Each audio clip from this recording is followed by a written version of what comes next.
which is a pretty bold statement, but I love it. I try and read it every year, get myself properly oriented for Yutas Kislev, because it really shows you on like the epic nature of what we're celebrating. Most people, most even people who celebrate it, it's hard to like kind of pick up the depths of what's taking place. Even on Shavuos, it's like Har Sinai, the Torah was given to the world. It can pass you by to realize like the momentous occasion that took place and the changes that the world made.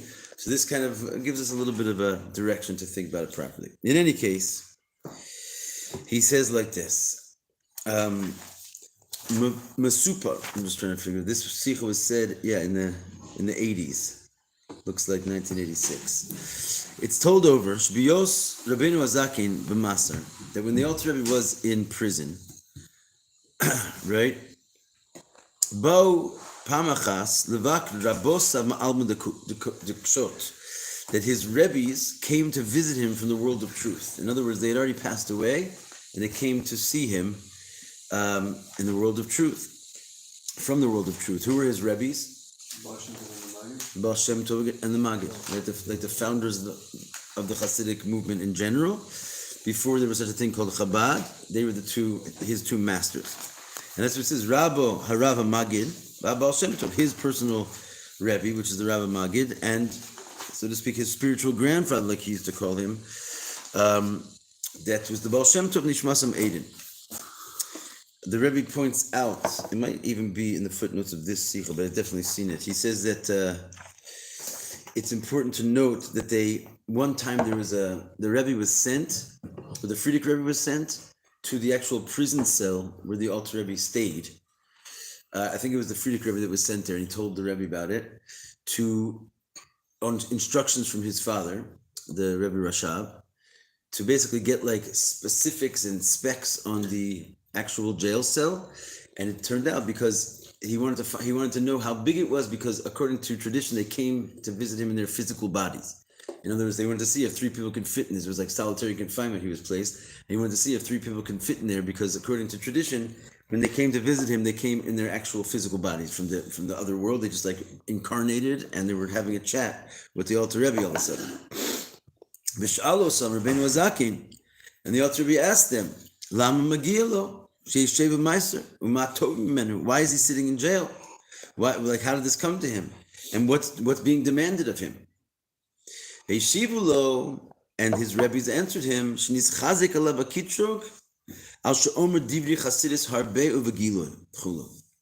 the answer that they gave to him is that it's been re-strengthened against you, this accusation from heaven, over the fact that you're saying Hasidus a lot and in an open and revealed way.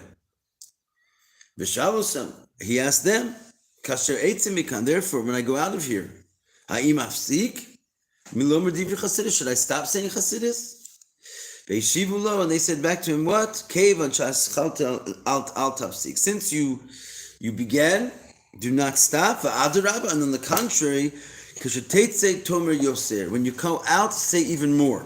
Right, so that's the famous story, one of the many stories of the imprisonment of the Alter Rebbe. Right, so they said, on the contrary, when you go out, say even more. He thought maybe he should stop. Koloma, which means to say that the imprisonment Rabbeinu Azakin Lamata, as we spoke about in the last mimer, that his imprisonment down below Bagashmis in the physical world, Nishtalshal Uba Me'akitro Lamaila. It was an immediate response from the accusations that were taking place in heaven against him. Right? And what was the accusations? Because he was saying so much Chasidus, and he was saying it in an open and revealed way. So in other words, again, the heavenly courts tried to stop him, and therefore the earthly courts tried to stop him. And because he was not being stopped by mere man, and he knew this, right? Especially because he was just now told by his rabbis that, he said, what am I doing here? They said, like, you've been stopped from heaven, basically. So therefore, it rose up in him a suffix, ulai tzrich lapsik b'hanagaso, right? It's a serious statement from the Alter Rebbe. He asked him, should I stop? Which means he thought maybe he crossed the line in heaven, and he's really doing something that he shouldn't be doing. To the point that Alter Rebbe himself, it's not a stam thing. The Alter Rebbe said, should I stop teaching Hasidus? That's a pretty serious, question for his rabbis. because he realized how serious of a thing was going on in heaven, the accusations against him. Maybe he crossed the line. And then this was the incredible response. He said, his rabbi said to him, no, on the contrary, don't only not stop, when you get out of here, say more. And of course, this is the famous distinction between what's called the Chassidus before Peterburg and after Peterburg. It's basically an incomparable level of increase in both the quality of the Maimarim, that they were much longer, more in depth and detailed. He started revealing more in each mimer, and he started revealing more Maimarim. And basically they say that the real beginning of Hafatzas Hamayanos Chutza, spreading the wellsprings of Chassidus, that the Baal Shem Tov was promised would bring Mashiach, started after Peterburg. So these words that his Rebbe said to him, no, on the contrary, when you get out, do more, that was really the beginning of the major Hasidic revolution that was promised to bring Mashiach. Wow. Yeah. Amen.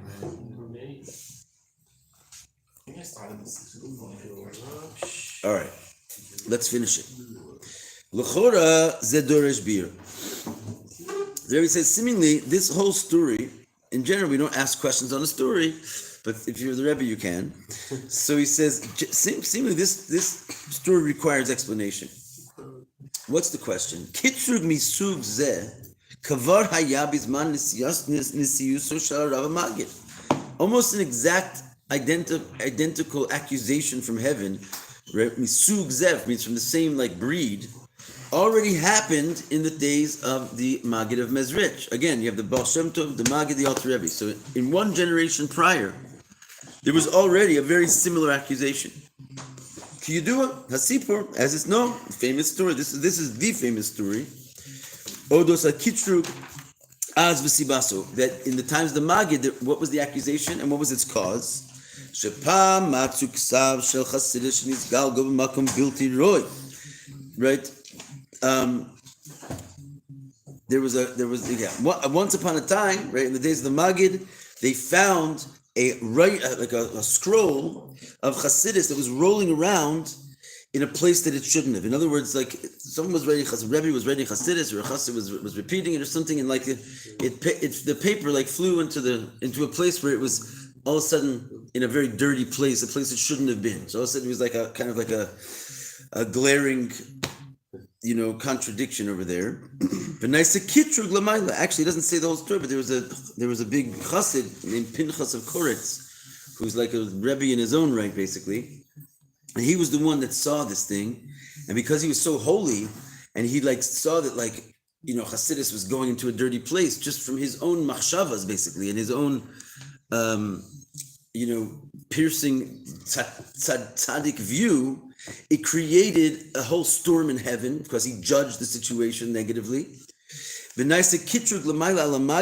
suddenly there was an accusation against the Magid's life, right? That he was teaching, right?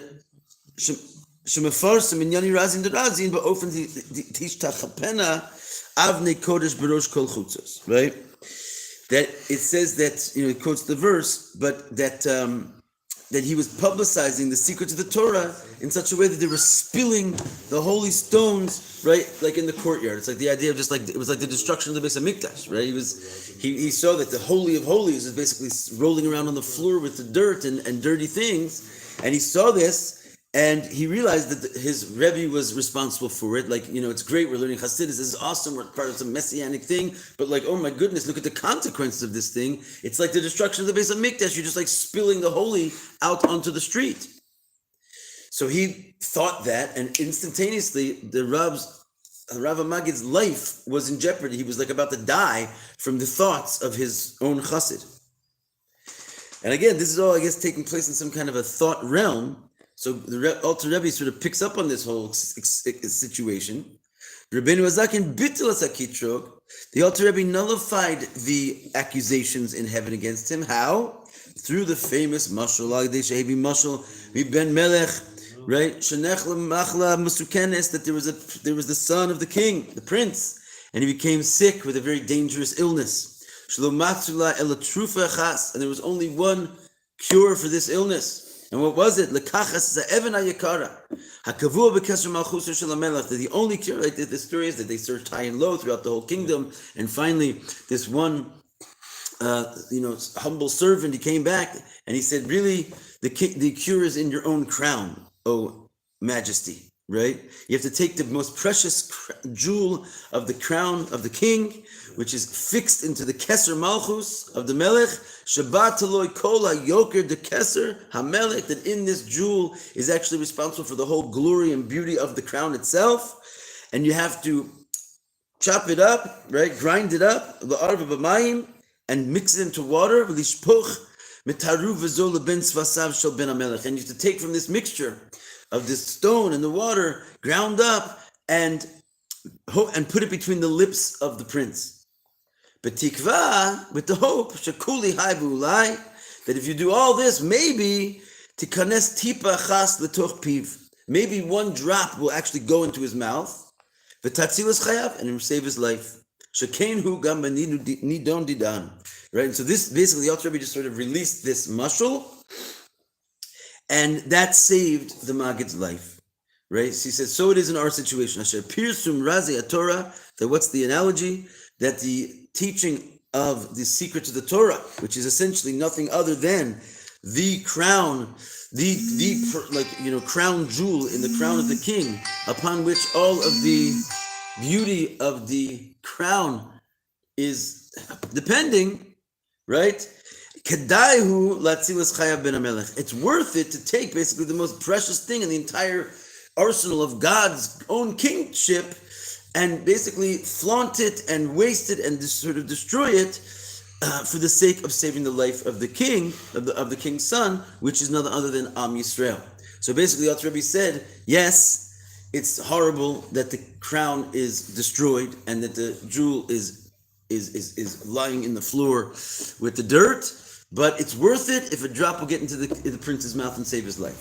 So this is like basically the famous mashal. With this mashal, Chassidus was born, essentially. The Maggid was about to be stopped in his tracks, as the Alter Rebbe himself, who broke through and basically saved Chassidus with this mashal. And of course, it's a very, very famous mashal.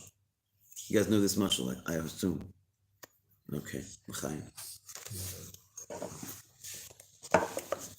Al Pizeh, accordingly, we have a question. Now our questions start to kick in. They're pretty good ones. Im kavar b'mei Magid bitur Rebbeinu Zaken es hakitrog al gilu divrei Chassidus. If already in the days of the Maggid of Mezrich, right? The Alter Rebbe already nullified, right, the accusation against revealing Chassidus. Right? He was the one that came forward and came up with this mashal. And how did he do it? He basically convinced God and the criticizing angels that publicizing Chassidus is something which is very necessary. What is it? Halachically speaking, his muscle's nice, it's like a nice story, but what's the halacha? The halacha is pikuach nefesh, right? To save a life, you can do just about anything.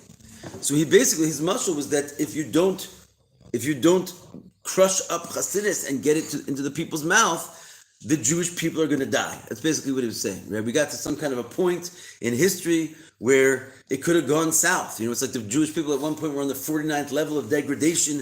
If Hashem didn't come in Mitzrayim, if Hashem didn't come in and swoop us out, it said we would have just perished. That would have been the end. So every once in a while, there's some kind of like necessary salvation that has to take place. The Alter Rebbe was basically saying Chassidus was such a salvation for the whole Am Yisrael. The whole Project Jew might have not gone on unless he brought this mashal and basically explained that teaching Chassidus was saving the lives of the Jews and therefore it's pikuach nefesh.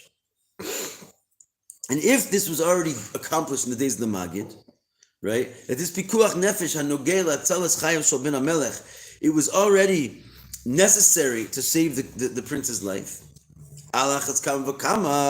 Then the Rebbe makes basically a kal v'chomer. He says that was already taken care of in the days of the Maggid. How much more so? K'sha'avar od shlav b'yiridas hadoros, when another shlav, what's the word for shlav? Like level, darga, right? When another level passed, right? A shlav is a level in what's called the yiridas hadoros. What's the yiridas hadoros? What's that concept? Anybody know? Like each generation that gets lower and lower level. Right. In general, it's kind of like the opposite of what most scientists and humans think, right? Is that like we basically came from apes and we're now on the moon, proof that we are smarter than ever, right? The Jews believe the opposite, right? That our ancestors were like unbelievably spiritual. Not everybody. Some people were really. It says that the dumb were much dumber, but the elevated and the smarter were much smarter, right? And much more powerful in their grasp of understanding and so forth. So the idea is that in general, like the power of man has descended throughout time. Moshe Rabbeinu's generation was called Dor Hadeya. He was called the generation of knowledge. And now we're called Ikvasat Mashiach, the heels of Mashiach. Like the body, we're like the heel and they were the head. In fact, it says that Moshe was bowed down in humility and was jealous of our generation. Because why? Because he saw that people of such low spiritual character, that they were compared to the heels of the body to the head. It's like incomparably. And they were still keeping Torah mitzvahs. He couldn't imagine that such a thing could possibly be. And he was like jealous of like the mysterious nefesh of our generation. Even though we have absolutely no idea what we're doing, we're still in the game. Right? So anyway, there's something called the Yeridas Hadoros, the descent of the generation. So the Rebbe is saying like this: if already in the days of the Magid, the Jewish people's life was in danger, and we needed Hasidus in order to live, then how much more so if you go down another generation, when things are worse, and our life is theoretically even more susceptible to danger. Hey, Baruch. Then he says, Min Astam, Yared Matzavo Haruchni Shel Ben HaMelech, and certainly we could claim that the spiritual quality of the prince, right, of the king's son, went down, right? So in other words, things weren't any better in the generation of the Alter Rebbe than they were in the Magid. Quite to the contrary. There's Yeridas Hadoros, things were getting worse. Therefore, we have to say 100%, a double vadai, right? That the words of Chassidus, which is the shchikas ha'even ha'yekara shebekesar malchus, which is a tantamount to crushing the precious jewel in the crown of the king, who hachi hechri. It's absolutely 100% still necessary in order to save the life of the king, right? So, in other words, what he's saying here is, we already took care, like Shimon was saying, it's like double jeopardy. You can't be tried for the same crime twice, right? The Alter Rebbe himself already took care of this glaring situation that the life of the Jews were in danger. He pushed Hasidus through. Now you go another generation, and the same thing happens again, when anyway, the reason for the need of Hasidus is even more dire, because the Jewish people have gone even lower, and therefore their life is even more in danger. So why would there be another accusation on the same crime when he already basically was tried and was victorious in this crime with his mashal about the Even Hayakara, the precious stone? It's a good question, no? Yeah. Wonderful. What changed all of a sudden at the time of the Alter Rebbe's leadership? That suddenly was aroused upon him a new accusation because of all this Chassidus that he was spreading and in an open way. Now, not only was there an accusation against him from heaven, but suddenly he himself had a doubt. Even though even though he was the one that came up with the answer to save the Magid's life with the mashal, right? So what massive change could have possibly occurred that not only was there a new accusation, but the one who was responsible for nullifying the accusation, previous generation, he just came out with that saved the life, brought Hasidus. He now is standing there in a state of doubt himself, asking, should I stop? Even though he was the one who brought the mashal of the crushed stone in the king's crown. Maybe he should actually stop saying Chasidus. And he needed an open, clear ruling from his masters where they said, quote unquote, Adarabba keshetetze tomer yoser. On the contrary, when you get out, say more. Right? If he didn't hear that from them, seemingly he might have stopped. How could he? He was the one who saved the day just in one previous generation ago. Everyone understands what's going on here? Mm-hmm. You sure? Mm-hmm. No. It's in doubt, sorry. Adam, you following? Following? Anyone not following? Anyone need a little refresher on that? Go over the question again. Yes, I'm happy to. Yeah. So, real quick, we're going to say like this, right? The accusation against Hasidus, right, in heaven, essentially reflected itself on earth. First in the generation of the Maggid, and then again in the one generation later against the Alter Rebbe. The Maggid, his life was in jeopardy because Hasidus fell on the ground, and the Alter Rebbe was put in prison and stopped, right? So we're saying is in the generation of the Maggid, right? How did the Maggid's life get saved and thus saved Hasidus and allowed the perpetuation of Hasidus to continue to be taught? The Alter Rebbe saved it, right? He was so sure that he had like halachic justification to push Hasidus through that he gave the analogy of the saving the life of the prince. And in doing so, the Maggid's life was saved. Hasidus lasted because he said the Jewish people are in actual spiritual danger, and therefore they need Hasidus. Hasidus is necessary for their life. How is it possible that if in the next generation, when seemingly things got even worse for the spiritual quality of the Jewish people, because it always does, when you're going another generation, you're falling a little bit. That's what happens in time, right? We get further from Har Sinai, we get further from the truth. So for sure our spiritual situation was even worse. So how could it be that suddenly there was a new accusation against Hasidus, and to the point that the Alter Rebbe himself was in question whether he should continue his work, and when he himself was the person that just one generation ago was so sure that he came up with this analogy, this mashal, and saved Hasidus. What happened suddenly that his previous analogy that the Jewish people were in danger, we need Hasidus to save our lives, was no longer sufficient? Right, and all of a sudden he didn't even use his own excuse anymore, and on the contrary, he thought maybe he should stop teaching Hasidus. On the contrary, the world is even in worse shape, right? And the Jewish people need Hasidus even more. So how could he be in doubt? Do you understand? Follow? Mm-hmm. Got it? Yeah. All right, base. Yuvan ze behektin bir divrei ha'arizal. Bring us home to Sfas here. We'll first understand this by prefacing the words of the Arizal, which is, and actually, he brings this from a quote from the preface of Rav Chaim Vital's Shar Hagdamos, and he writes that Dafke B'Doros Elu, right? And this is also quoted in the Tanya, and this is like a little bit in the language of the Alter Rebbe, not exactly the language of the Arizal, of the Rav Chaim Vital. He says that specifically in these generations, so he's talking about the generations of the people living in Sfat in about 1400s, 1450s, right? In these generations, Acharonim, these final last generations, Mutter mitzvah legalos zos hachachma. The Arizal comes out with this like very strong statement where he says, now suddenly in the end of days, it's permissible, and more than that, the Rebbe also puts it in italics, it's obligatory to reveal this wisdom, the secret wisdom of the Kabbalah, which is basically up until that point was prohibited to learn. The Arizal comes up with this flashy statement, and he says now it's permissible and it's also commanded. You must learn Kabbalah. Even though in the early generations, like right before this and all the way back to the beginning of time, the wisdom of Kabbalah was supposed to be secretive.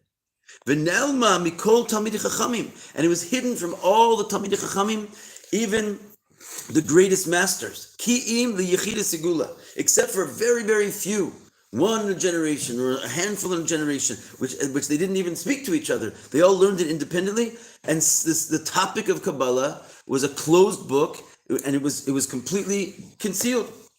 Strange to think that we have it so readily on every page, every book, all day long. We're learning Kabbalah, and the greatest Talmidei Chachamim that lived in the history of the world, they were not allowed to learn it or touch it or access it. It's real. It's true. And even those few individuals that were accessing it, which was very rare, they had to go what's called b'hatznei aleches. They had to go in complete modesty. V'lo b'rabim, they couldn't tell anybody about it. K'de'is b'gemara, as the Gemara states, right? There was literally secret societies, and they weren't such big societies, like secret chavrusas, basically, that would take place where the this whole realm of mystical Torah was understood. It was always there. It was always learned, but just by mamish individual, unique people, and it was kept intentionally from all, not only just the masses, but even the great scholars. Nobody had access to it. And the Arizal comes along and says, mutter and mitzvah. No problem, we're done with those old days. Now it's permissible. More than that, now you have to. It's commanded.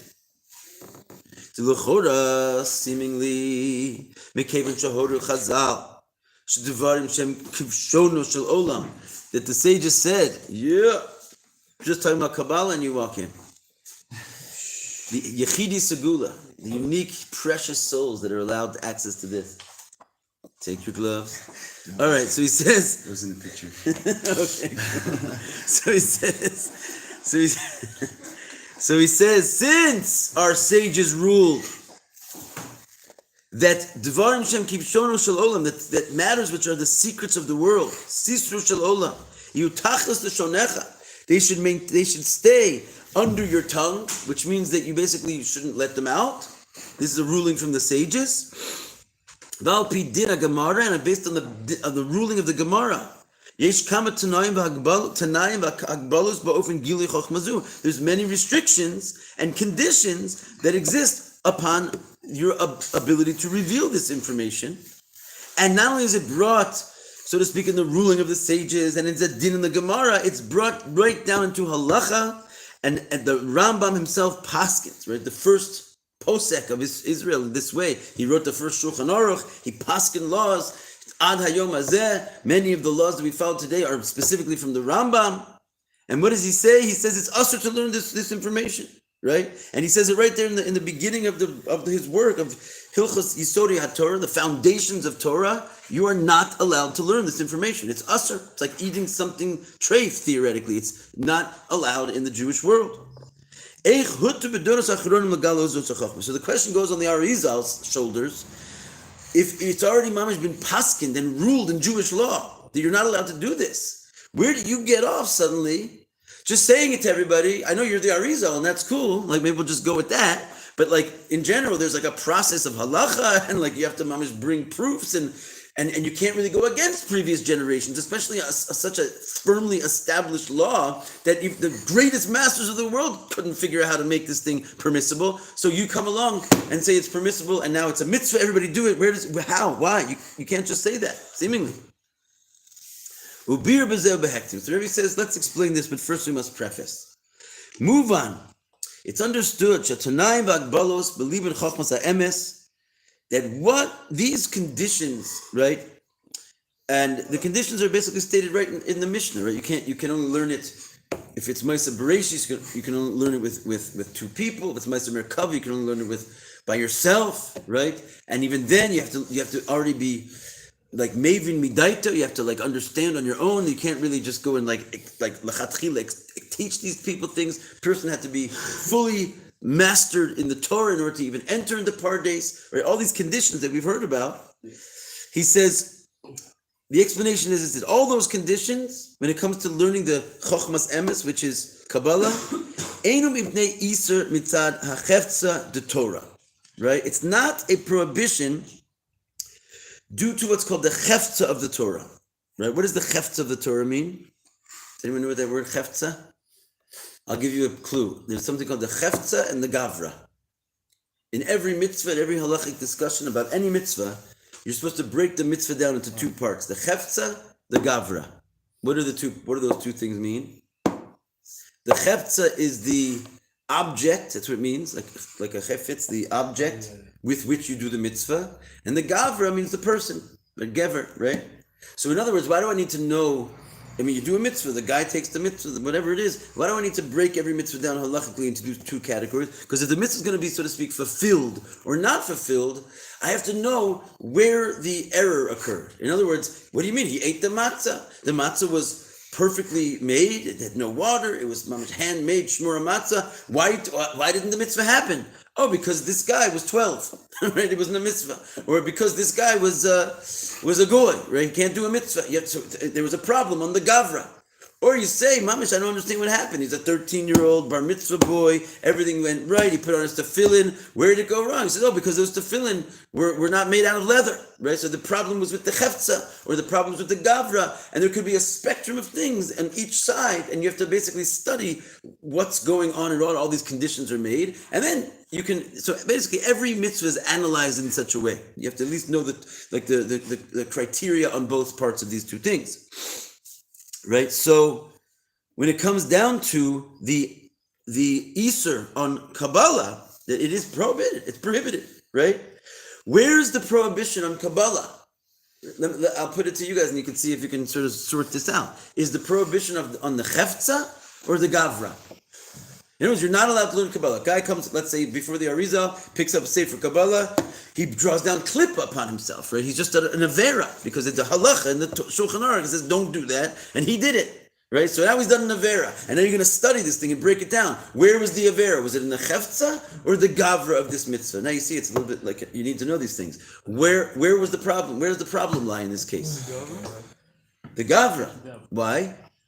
That's where the conditions are that a person. Because the Chefza is Kabbalah, right? It's the Torah of Hashem. It's not like it's a treif thing. Chas v'shalom. It's the crown jewel of the king. Yeah? It's the most precious thing. There's nothing wrong essentially with this thing. I'll give you another example. I was just telling Eliezer yesterday. I was just reading a very interesting law, which reminds me very much of this. Right? We had a whole talk about it yesterday. It says, right? I don't mean to digress, but since anyway you guys only have one page of the Sikha, I have permission.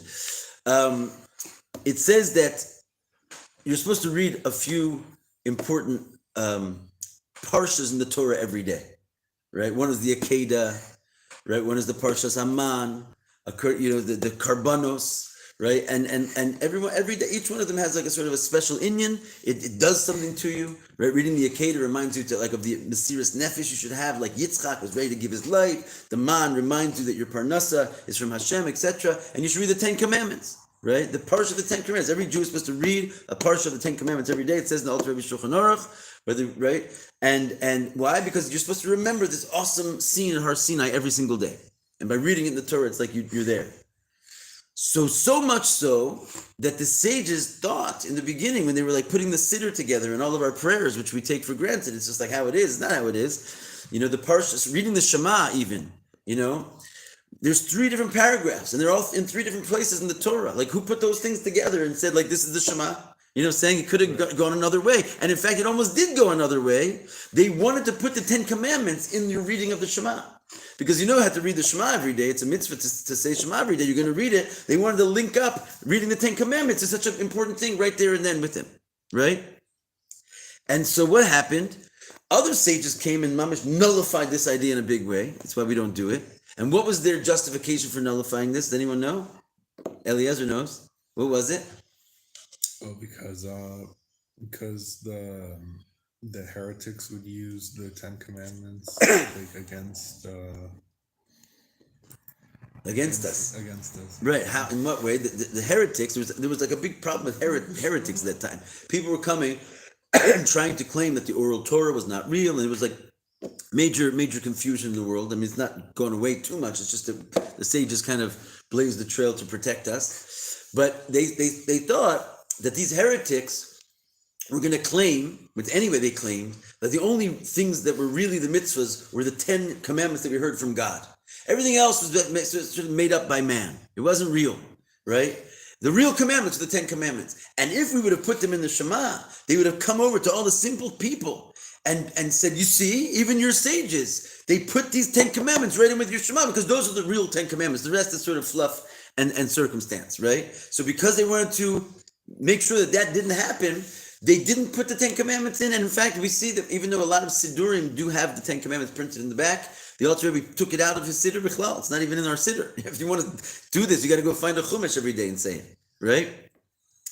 And the idea is, like, I was just marveling on this. They went further and said, right, any congregation of Jews that comes together as a minyan and stands up publicly and recites the 10 commandments as like a thing in and of himself, it's usher to do that, right? So if we wanted to just stand up right now and read the 10 commandments, It's an Easter. It's an Avera, right?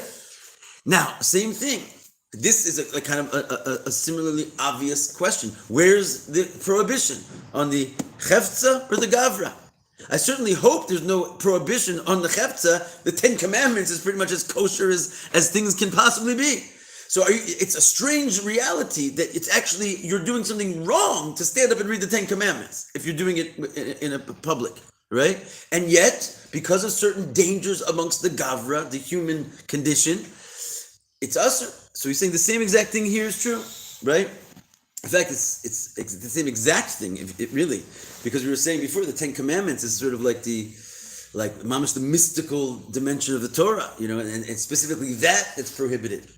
But he said, anyway, going back to the Sikha, so he says, because the conditions are really not on the chefza, the Torah itself, i.e., in other words, that there's something essentially needing to be concealed about Kabbalah, right? And on its own terms, it's usher to be revealed. No, it's because of a lack in the recipient. Meaning, since most people cannot understand them, and it really is very similar in the sense to the 10 Commandments. In other words, like, I don't know, I was talking to Eliezer, we had a little go at it, maybe it's not shaykh for a whole class, but like the 10 Commandments, if you think about it, what's the association with them to the Shema? Why would they put it in the Shema? The Shema is the declaration that God is one. Shem Elokeinu Hashem Echad. So the idea theoretically of like putting these 10 Commandments there, it's like the 10 Spheros. That you're basically saying, like, even though Hashem dresses up in 10 spheros and like shows himself as a plurality, those 10 spheros are like his supernal body. You shouldn't confuse this with it. Doesn't negate Hashem's simple unity. And the sages came along and said, "Oh, slow down, buddy. Do not put that in the hands of the simple people, because most people are not going to understand how all of a sudden there's 10 spheros of God. They're going to think God is a plurality." And this is the same reason why, I'm kind of making these associations, but I think it works, that God prohibited man from learning Kabbalah. It's openly stated. Because if you're going to start talking about Spheros and say this is God and this is God and this is God, Chesed is part of God and this is part of, so God has parts, and God is like a man. So the minds of the ancients were that they could not sort of handle that, and the notion that God is invisible and indivisible and one at the same time. It was going to cause mamish major crisis in their faith, and therefore it was prohibited to learn these things. Not because it's not true, and not because it's intended to be secret forever. It's just because most people couldn't handle this conflict, right? I mean, it was the olden days. Therefore, learning this information could have brought about damage to the world. Right? Al derech lo zacha naiselo chule. Like the Rebbe says, if you learn the Torah l'shem shamayim and your zachalo and your merit, and the Rebbe also says the word merit zacha also means refined. So in other words, if you're refined and you learn the Torah and your zacha, your zoche also means you merit such a thing, and because of your refinement, then it becomes like a potion of life. But if you don't merit, which means you're not refined, which means the mind of the ancients was not sort of refined by, I guess, whatever it is, the coarseness of the world was too heavy. And therefore, if they would have started learning about these ideas in their unrefined state, the Torah would have become for them not a potion of life, but a sam hamavis, like it says, the potion of death. It's like a poison. The Torah itself can poison you. It can cause great damage. And what's the proof? Those who tried to learn Kabbalah are recorded in the Gemara that what happened to them? One died, one became a heretic, and one became crazy, right? Only Rabbi Akiva came out in peace. So we're not told those stories just like for fun. It's because it was dangerous to get your mind around these things in those days. And it could have terrible, terrible consequences. Aval mitzad ha'chevtza the Torah, but when it comes to the actual object of the Torah itself, not the person who's associated, but the chomer, the material. On the contrary, this wisdom is a part of our holy Torah.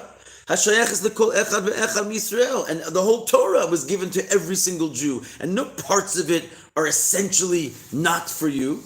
It's only a temporary injunction because of the dangers that you might get yourself into. But it's not like it's officially off limits. There is no such thing as officially off limits when it comes to Torah.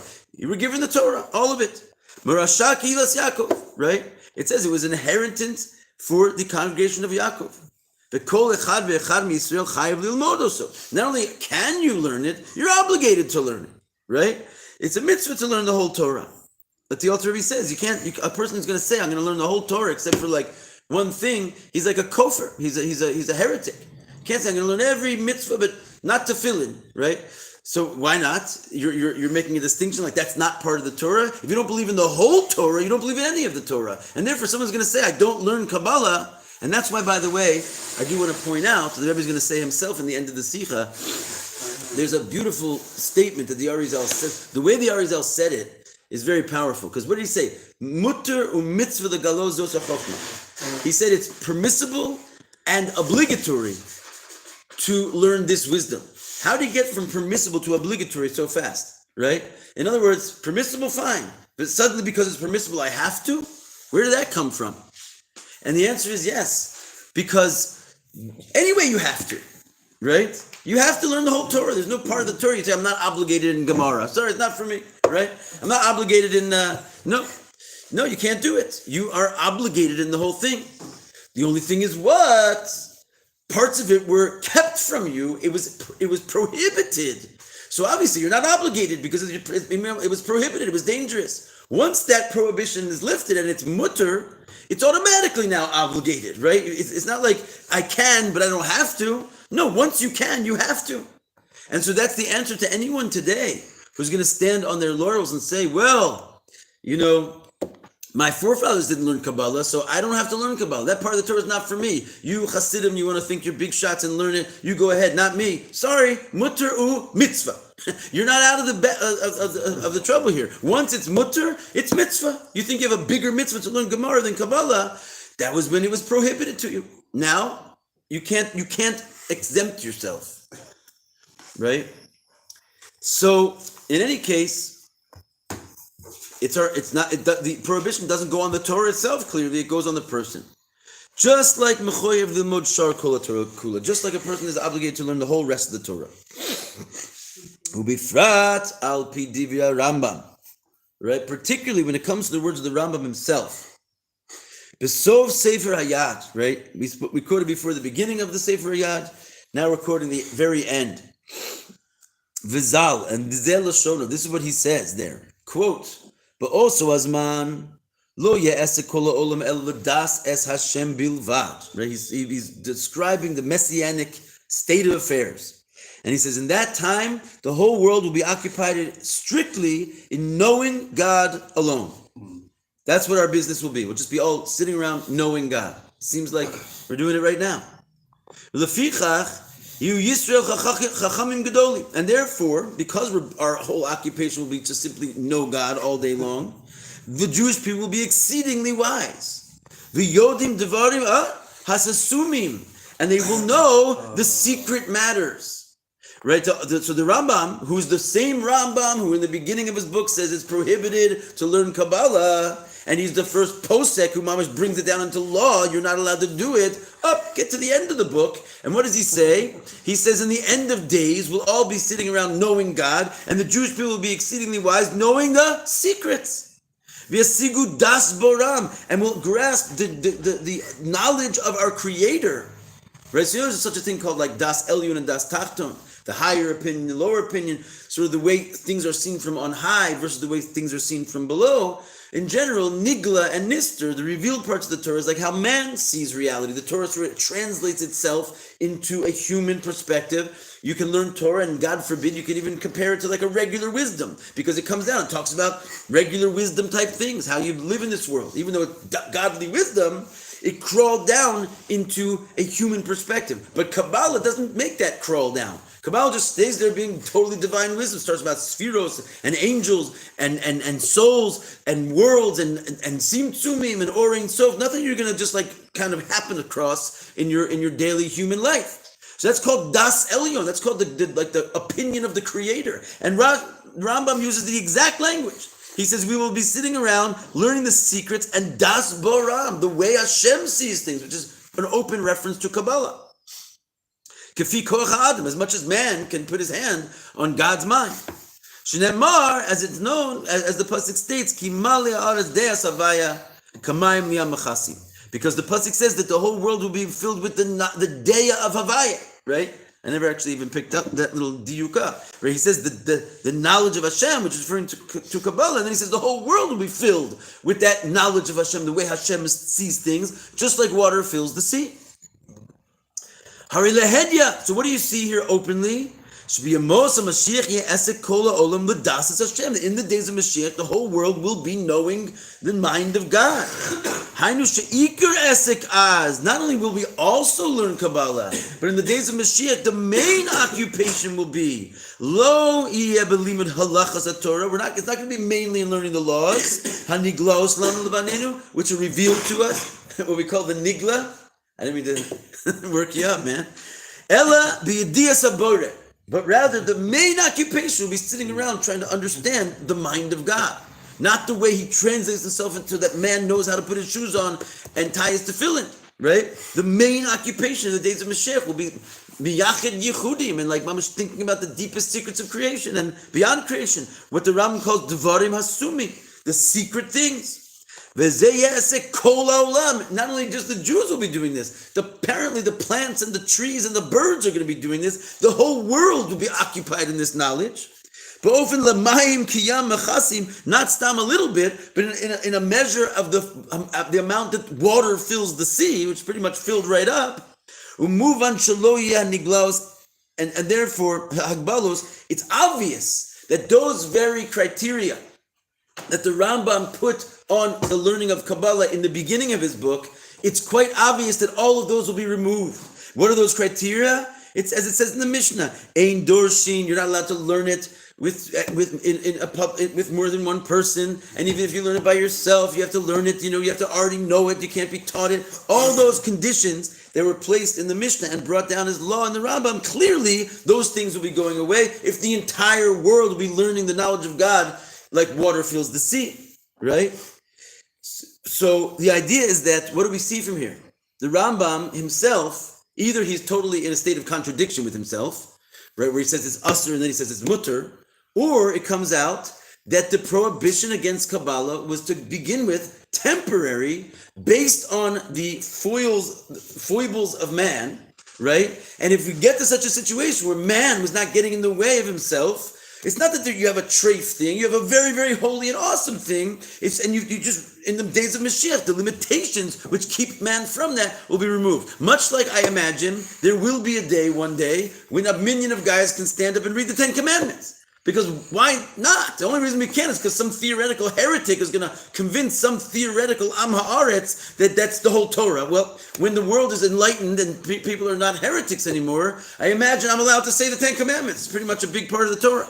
Right? And why not say it with a bunch of my friends? So there's certain things which are not essentially prohibited. Their prohibition is like a time stamp on them in order to eventually allow man to catch up with himself and allow the Torah to flow freely. And could you say that's the same period where everyone can learn Kabbalah? Like, if everyone can learn Kabbalah, it means like... Yeah, I'm all for it. This is like sort of my chiddush. I'm glad you're on board with me there. Yes, I'm saying it's kind of like Kabbalah itself. The heter of the Ten Commandments, because the Ten Commandments, what? Anochi Hashem Elokecha, this is the highest levels, of Torah. So I'm saying it's equally prohibited. I find it to be a parallel to this. Okay, so we'll just finish off this last piece of the page. You guys following along? Yeah. All right, so he says, L'chora, harizeh hepech psach Rambam atzmo. So this is just sort of what we just said now. Seemingly, the fact that the Rambam says everyone's going to be learning Kabbalah like crazy, water fills the sea, this is an opposite of what he himself paskind, al derech hatanayim v'hagbalut b'limud chachmos elu, about all the conditions that he himself imposed in the beginning of his book. Now, you guys are going to come with our afternoon class and say, well, halachas batul in the future. No. When Tchias HaMesim happens, it's batul. In the Moshe Mashiach, everybody agrees we're going to still have the same Shulchan Aruch. We're going to have halachas, right? So in the days of Mashiach, all the halachas are still going to be there, right? So how is it possible that all of a sudden this particular law of the Rambam is not going to be applicable anymore? Who gets to decide which halachas are applicable or not? Can I decide all of a sudden I can eat whatever I want and I can do whatever I want? I can just like change the halachas? Right? So why is all of a sudden this halach of the Rambam is no more valid? And the reason is because it wasn't a real normal type of Isser. This prohibition to begin with, it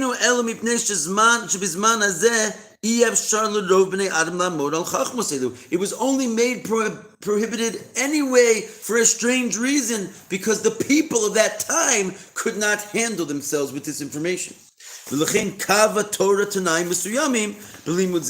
don't have the other page. We're going to just finish it up here. But that's why those sages at that time made conditions on the learning.